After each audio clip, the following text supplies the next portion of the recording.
The Salmon Run Next Wave trailer dropped about a week ago, and I've watched it many times. I'm going to be sharing some of the stuff I've discovered and probably go a bit too deep into things that may not actually matter. Not all of these are my discoveries, and I'll try my best to credit if I found the information from someone else. In the opening scene, we see 2 Inklings and 2 Octolings in the new Salmon Run intro. I mean, I assume it's the new intro. It does say game footage not final, and it would be kinda weird to have this helicopter scene play every time. It may just be for cinematic purposes, but I think this part is a new opening for each stage. It even shows off the stage a little bit when the characters jump down. Maybe that lasts a little bit longer in the full game or something. In the helicopter, we can see a few crew drawings that I assume were made by the Salmon Run crew. There's a fly fish, a salmon carrying a box, I think. I'm not really sure what that is. There's a drawing of a small fry, maybe little buddy. I'm not sure, probably not. And then there's a salmonid thing at the top. This is not important whatsoever, but this salmonid thing looks to be the same one from Splatoon 2 Sunken Scrolls. It's probably not important at all, but I just thought it was pretty neat. In this scene, we can see the new designs for the splatter shot, the roller, the charger, and the blaster. Now, I've already seen most of those, and if you remember from the trailers, the range blaster is the one that looks like this, the kind of wonky one, while the regular blasters still look like this, and how it used to look. This has already been confirmed by Nintendo about a year ago, but I don't know. At first, I was confused, so I thought I'd point it out for you guys too. So then we actually get into gameplay, and this is the first time we actually get to see the game from a normal perspective. We get to see the new UI, which is fine, I think. It isn't my favorite now that I look at it more and more. At first, I thought it was cool, but it's just okay, I think. It works for sure, but I prefer the way Splatoon 2 did it in Salmon Run. The squids and octopus just kind of look weird. The neon is kind of but I mean, it looks alright. And we get to see the design for the new Crab Tank special in the top right. It looks like we get 2 uses of the special again too, which makes sense. The lifesaver on the back still functions as an ink tank, showing you how much ink you have left, and the red dot being an indication for how much a splat bomb's gonna cost you. I think it's really funny because a lot of people didn't even know that it did this in Splatoon 2. And the bottom left.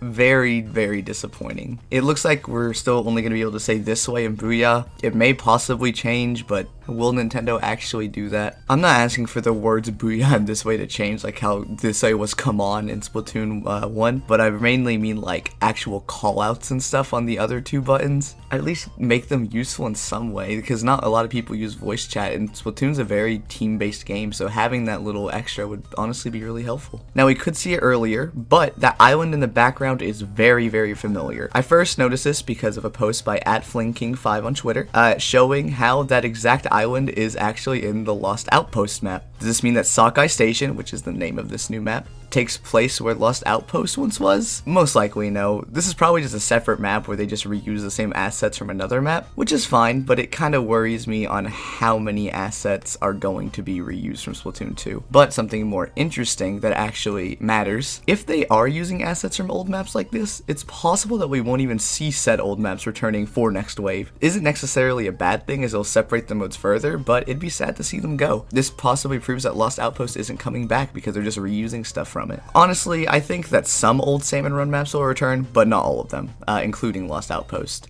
Okay, so on to like enemies and stuff. The Steel Eel makes a return, shown first, and it's a good time to mention that actually every boss in Salmon Run is returning.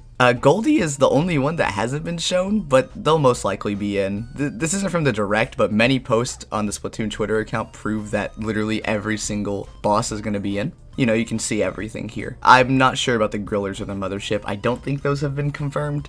Maybe, but not to my knowledge. The Snatcher's also got a pretty cool upgrade. It can fly, which is, I guess, kind of cool. They're not super powerful in the first Salmon Run, so maybe they'll actually be a problem in this game. I don't know. It'll definitely help them out a little bit, at least. Now, the fish stick. Many people have pointed it out already, but doesn't the theme that plays sound very similar to Tartar's theme? I'm gonna go ahead and play them both for you guys now.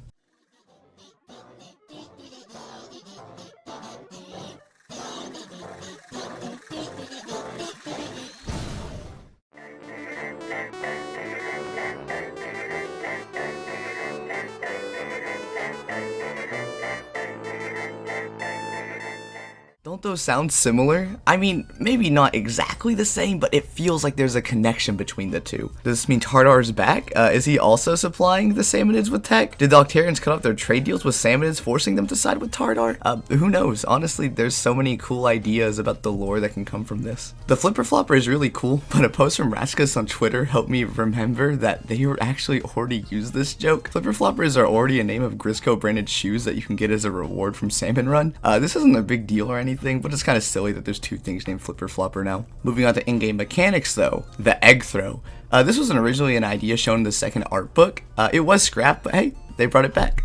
I'm all for reusing ideas. The art book has a ton of cool things that were cut. Now this picture, Rashka's put it on Twitter, but I did realize it while watching the trailer. The egg throw, although cool, isn't free. A certain amount of ink is consumed depending on how far you decide to throw it. I really like the little spot of ink it produces under you. I bet that could come in really handy and, you know, really help you out. But I'm sure there's going to be plenty of times where I run out of ink and die because I did the throw, at least until I get used to it. We can see the new squid roll too. It not only helps you maneuver, but gives you invincibility for a short time too, which is very helpful. I'm not 100% certain on that though. If you look very closely, you can see that the squid's damage actually goes up even though that little invincibility ding plays. Maybe the Stinger's Ray just lasts long enough to still damage the character after the invincibility is over, or maybe it just pierces the invincibility. The ding sound makes me think that you normally wouldn't be able to take damage. We also get to see the Killer Whale 5.1 and Crab Tank in action. It looks like the Killer Whale will be able to lock onto things automatically while possibly letting the player character move still. Here the player character doesn't move, but it looks like they should be able to. From a Twitter post, it actually shows the radius where the Killer Whales will aim. It won't go out of this blast range, making it actually very similar to the Killer Whale. At least I think. I'm not actually sure. That's just what it looks like. So now instead of seeing it as more of like a Stingray and Killer Whale combination, I really just see it as a Killer Whale. The Crab Tank here actually seems very strong as it doesn't use any of your own ink. It has a high rate of fire and allows for a lot of mobility. I bet that can help you a lot in certain situations where you're out of ink and you need something, or you know, you just a little upper hand in a fight. I think the Crab Tank can be pretty helpful. The big chunky guy at the end has been named a King Salmonid by the Splatoon Twitter account. Not much is known other than the fact that they're really big. Maybe it replaces the mothership. Maybe it's just a separate own wave thing. That'd be pretty interesting. I know I said this is about the trailer, but there's so many cool things the Splatoon account posts on Twitter, so I'm gonna go over a few of them, just like the King Salmon. They showed a few images of the fish stick and flipper flopper along with the outfits and stuff, which are very cool, but most importantly in my opinion, this image right here. This undoubtedly proves that Grizzco is still running Salmon Run and Mr. Grizz is still in charge. It's not a bad thing because there's so many,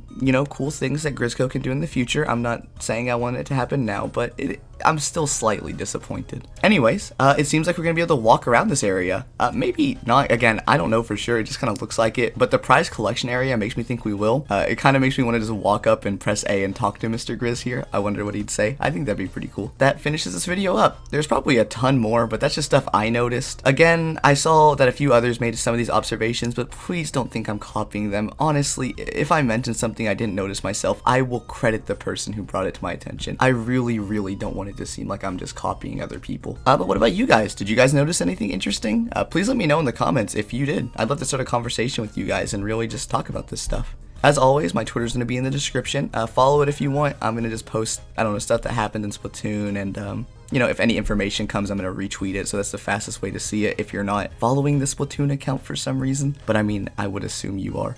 Anyways, thank you guys all for watching, and once again, I appreciate the overwhelming support you all give me. Thank you all so much for everything. I honestly mean it. I say this every time. I feel like this is my outro, just talking about how much I appreciate you guys, but I can't help it. You guys are just amazing. Thank you all so much, and have a good one. Bye.